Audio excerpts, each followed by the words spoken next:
Random House Audible presents The Hacker Ethic by Pekka Himanen. Preface. At the core of our technological time stands a fascinating group of people who call themselves hackers.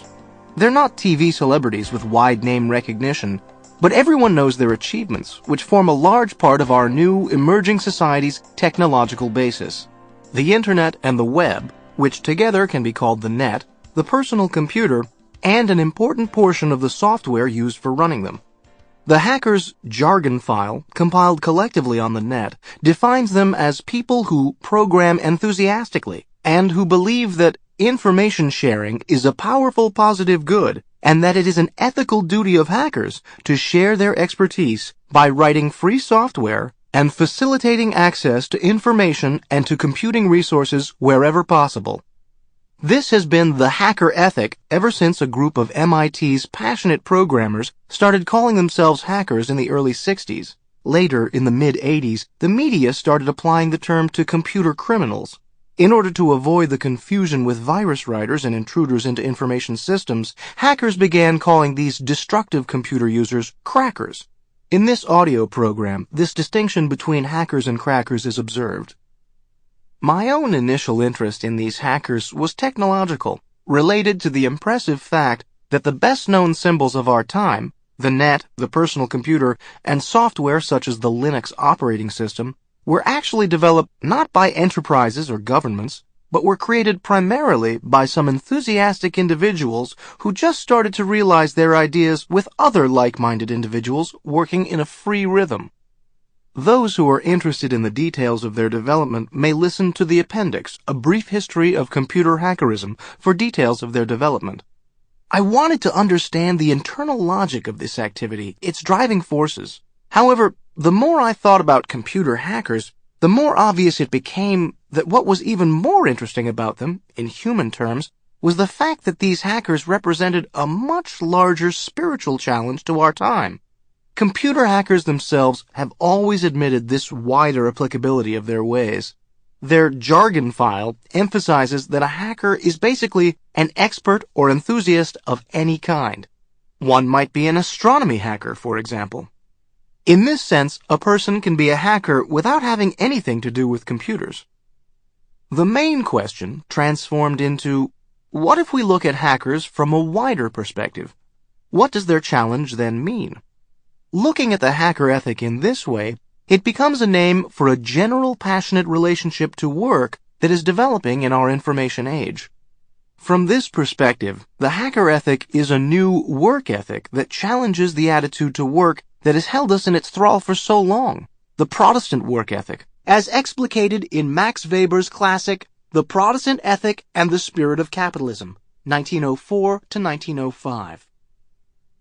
To some computer hackers, this kind of linking of the hacker ethic to Weber may at first seem alien. They should keep in mind that in this audio program, the expression hacker ethic is used in a sense that extends beyond computer hackerism, and that for this reason it confronts social forces that are not normally considered in discussions concerned exclusively with computers. This expansion of the hacker ethic thus presents an intellectual challenge to computer hackers as well. But first and foremost, the hacker ethic is a challenge to our society and to each of our lives. Besides the work ethic, the second important level of this challenge is the hacker money ethic, a level that Weber defined as the other main component of the Protestant ethic. Clearly, the information sharing mentioned in the hacker ethic definition cited above is not the dominant way of making money in our time. On the contrary, money is mostly made by information owning. Neither is the first hacker's ethos, that activity should be motivated primarily not by money, but rather by a desire to create something that one's peer community would find valuable, a common attitude. While we cannot claim that all present computer hackers share this money ethic, or that it is likely to spread into society at large, as we can talk about their work ethic, we can say that it has been an important force in the formation of our time, and that the hackers' debate over the nature of the information economy could lead to consequences at least as radical as those of their work ethic. The third element present within the hacker ethic from the very beginning, touched upon in the cited definition by the phrase, facilitating access to information and to computing resources, could be called their network ethic, or nethic. It has addressed ideas such as freedom of expression on the net and access to the net for all. Most computer hackers support only some parts of this nethic, but in terms of their social significance, they must be understood as a whole. The impact of these themes remains to be seen, but they definitely go to the heart of the ethical challenges of the information age.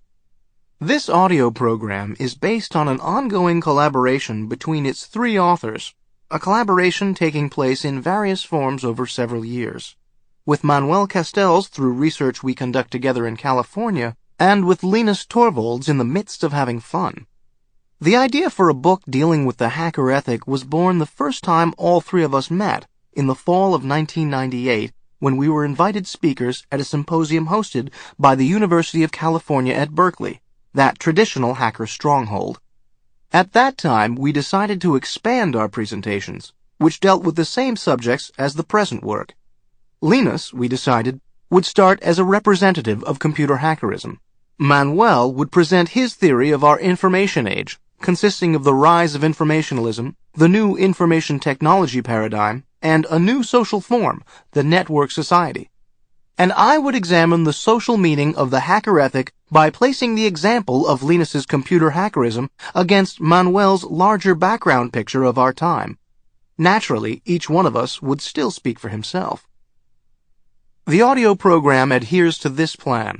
In his prologue, What Makes Hackers Tick, aka Linus's Law, Linus, as the originator of one of the most famous hacker creations of our time, the Linux operating system, describes his view of the forces that contribute to the success of hackerism.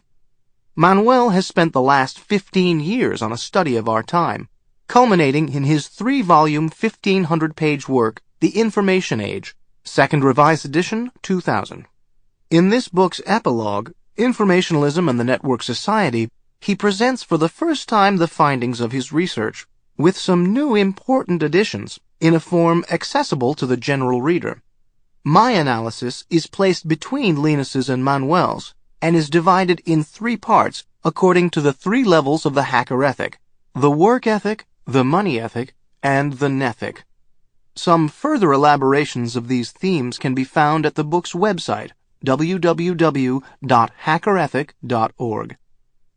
Those who prefer to have a description of the theory background before and not as a closing systematization of my examination may consult Manuel's epilogue right away. Otherwise, let Linus start. Prologue. What Makes Hackers Tick, aka Linus's Law. Linus Torvalds. I first met with Pekka and Manuel at an event that the University of California at Berkeley had put together here in the Bay Area, a half-day conference on the challenges of the network society. Here were these social science bigshots talking about modern technology and society, and there I was representing the technical side.